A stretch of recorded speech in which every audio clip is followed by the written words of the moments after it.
Outra coisa é quem vai com a gente. Às vezes a equipe aí, às vezes a crítica é justa, às vezes a crítica é injusta, gente. Fala-se muito da equipe de música como uma panelinha. Vou dizer uma coisa pra vocês. Equipe de música é panelinha mesmo. Deve ser uma panelinha mesmo. Só que a diferença é uma panela enorme e sem tampa. Sempre cabe mais um. Agora, é um grupo. Não é todo mundo pode pegar o instrumento e tocar. Não é todo mundo que pode pegar o instrumento lá na frente e dirigir a igreja. É um ministério específico. Importante, porque também tem pregação, porque também tem proclamação. Né? Então, assim, lida com o sentimento da igreja. São os salmos. Né? Nós trabalhamos como salmistas, vamos dizer assim, bem entre aspas. Né? É um ministério de música. Então não pode ser para qualquer um. Agora, nós temos que estar abertos a gente nova. Não é só gente nova que levanta a mão, eu quero participar. Tem que ter um teste. Eu não gosto de fazer esse teste musical. Você chega para a pessoa e... Para o coral funciona assim. É uma estética diferente, é um contexto diferente. Para a equipe, o que é que eu faço geralmente? Eu chamo a pessoa para tocar comigo uma vez, duas ou três. Eu digo, olha, eu estou te testando. Você vai tocar 2 músicas comigo. Às vezes no primeiro dia, a maneira do cara ensaiar, a maneira dele... O pessoal estava reclamando que eu estou fazendo só o gesto do baixista, né? Eu vou fazer do tecladista agora. A maneira dele tocar, a maneira dele, né? A maneira dele se relacionar com o grupo, como ele lida com as tensões, a maturidade musical dele, ritmo. Eu estou observando tudo aquilo ali, no contexto. E os outros também. Às vezes as outras pessoas dizem, olha, fulano tem que dar uma estudada mais, ele não está pronto ainda. Tem que ter um teste, gente. Tem que ter um ritual de entrada, como eu disse. Tem que ter um processo de crescimento quando você está, e tem que ter um ritual de saída. Olha, estou saindo por isso, vou viajar, minha esposa tem filho, minha mãe está doente. Tem que falar, não é entrar sem falar nada para ninguém, é sair de qualquer jeito e fazer, né, o ministério do jeito que você acha que deve fazer. Não, é importante que você esteja estruturado, mas sempre de olho em gente nova. Eu já cheguei em igrejas que eu falei assim, gente, quem quiser entrar no Ministério de Música, venha falar comigo. Vieram 10 pessoas. Aí eu anotei direitinho, tá, olha, dia tal você vai tocar comigo, tá ok? Aí se é o teste, é o teste. Vou te passar 2 músicas, ou 3 músicas, você vai tocar comigo. Louvor da manhã, vamos ser eu, a equipe e você, tá ok? Beleza? Qualquer dúvida, tal, marca o dia, a pessoa vem, cara, tem gente que vem ensaiadinho, com a cifra bonitinho, toca, beleza. Aí claro, vamos procurar saber.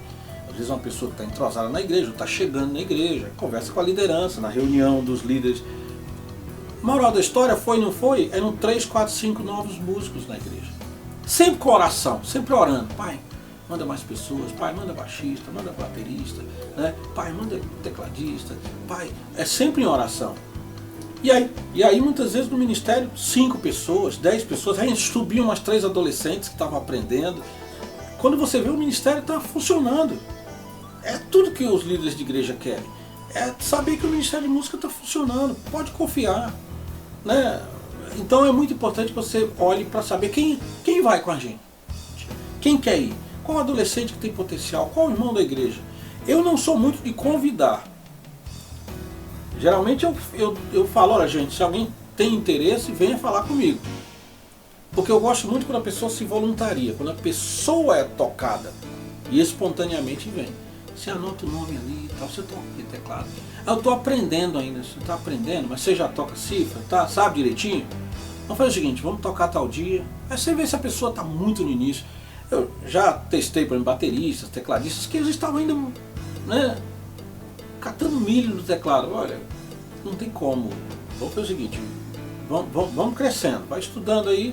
E depois essas pessoas foram melhorando e chegaram, né? Principalmente o vocal.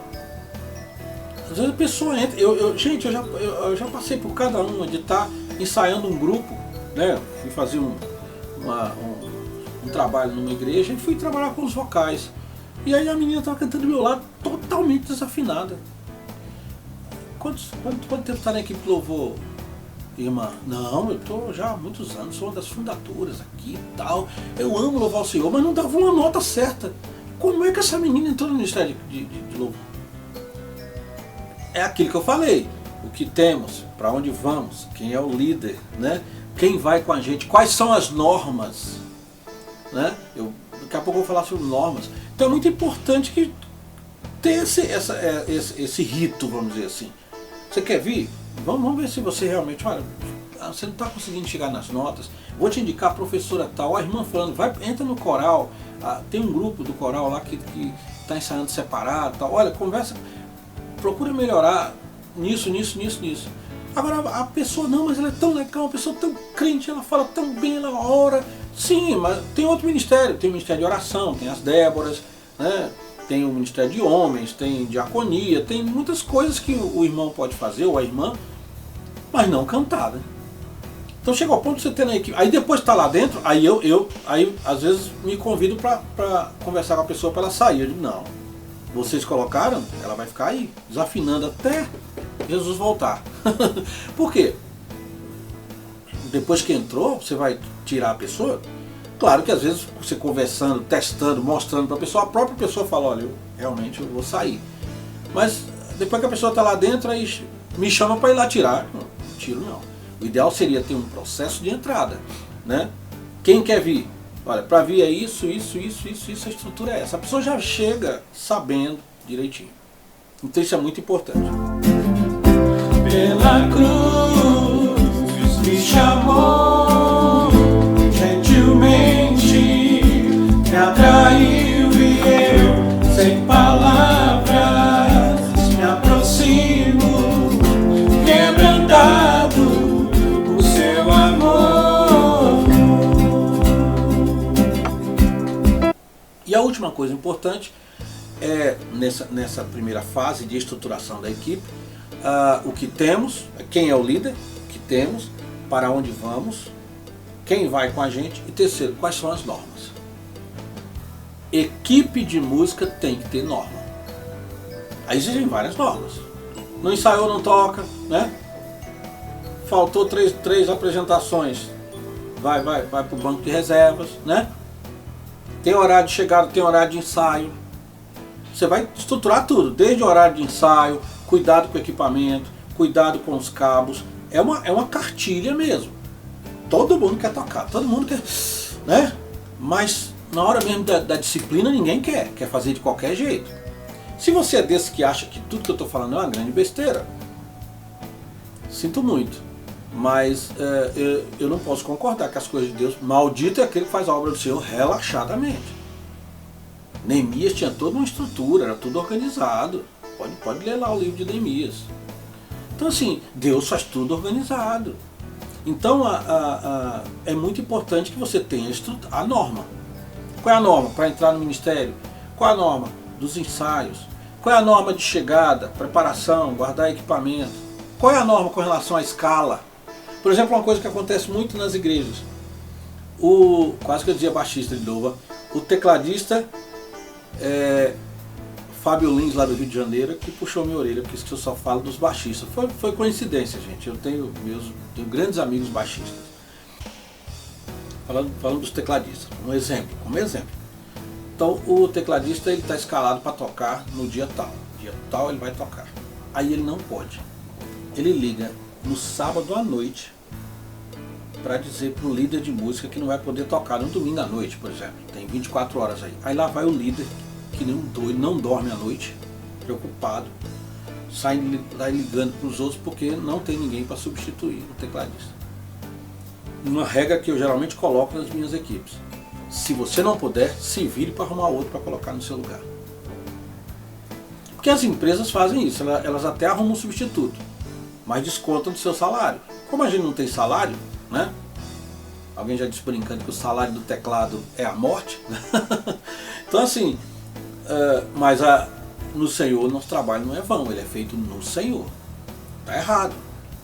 Tem gente que liga às vezes horas antes. Não estou falando das coisas que acontecem, das intempéries, né? Dos imponderáveis da existência. Não estou falando dessas situações catastróficas ou problemas que podem acontecer. Quem tem filho pequeno, quem tem um parente doente, um acidente, Deus nos livre. Mas assim, eu estou falando de gente que faz disso uma norma, vai quando quer. Não, minha avó chegou não sei da onde. Eu fui almoçar na casa de fulano, cheguei agora cansado. Ah, eu não estudei para uma prova. Ai, não vale. Isso não é desculpa. Para o reino de Deus, não. De jeito nenhum. A prioridade é isso. Principalmente se o seu sim é sim e o seu não é não. Você não marcou? Então você arruma alguém. Por exemplo, é um exemplo de norma. Né? Por exemplo, é um exemplo de norma. Né? A norma. Não pode? Arrume alguém para tocar. Você se vira. Ou vai de qualquer jeito, mas sempre, ou já deixa alguém de sobreaviso. Se tiver mais de um instrumentista, um tem que estar disposto a cobrir. Né? Vocalista, olha, fulano, eu não vou poder ir. Segura a onda sozinho? Segura. Fulano, dá para ir no meu lugar? Claro que isso não pode ser uma regra. Isso é uma exceção. São casos assim, anômalos, né? São casos que não são a regra. A regra é, eu estou escalado, eu vou tocar. Horário de chegada, como eu disse, guardar instrumento, o repertório, um ritual, dia tal. Geralmente eu faço, já tem até o dia tal eu mando as cifras, dia com os áudios, dia tal a gente ensaia, horário tal a gente chega para montar, eu já marco tal dia tal, tudo organizado. Ah, Valvir, mas você é um profissional, você também é. A diferença é que eu trabalho em tempo integral e meu sustento vem disso. Você não, você é um médico, você é um engenheiro, você é uma professora, né? Você é uma advogada, né? Enfim, você tem seu outro campo missionário, que é o seu trabalho, vamos dizer assim, entre aspas, secular, né? Mas você é missionário, é profissional igual a mim. Então, assim como eu tenho o meu compromisso para com a igreja, você também tem, na sua escala. Então é importante que essas normas sejam estabelecidas antes, sejam sempre relembradas e sejam cumpridas de forma amorosa, carinhosa, sem autoritarismo, mas o próprio grupo conversar sobre essas normas. E claro, nós como músicos temos que obedecer, né? Nós temos que fazer com que essas normas funcionem para o bem do grupo e para a glória de Deus. No próximo vídeo eu vou falar sobre repertório, sobre os ensaios e sobre cronograma de trabalho. Por enquanto nós ficamos com essa primeira abordagem da estruturação. Uma liderança, uma análise, um inventário do que temos, nós somos, as cifras, vou trabalhar sobre isso, o documentário, onde é que estão guardadas as coisas, quem vai com a gente, né? Quem nós podemos desafiar, né? Como nós podemos incentivar novos líderes, novos músicos, para onde nós vamos, objetivo, motivação e quais são as normas, qual é a estrutura, tá ok? Ficamos assim, vamos continuar estruturando a nossa equipe de música para a glória do Senhor, amém?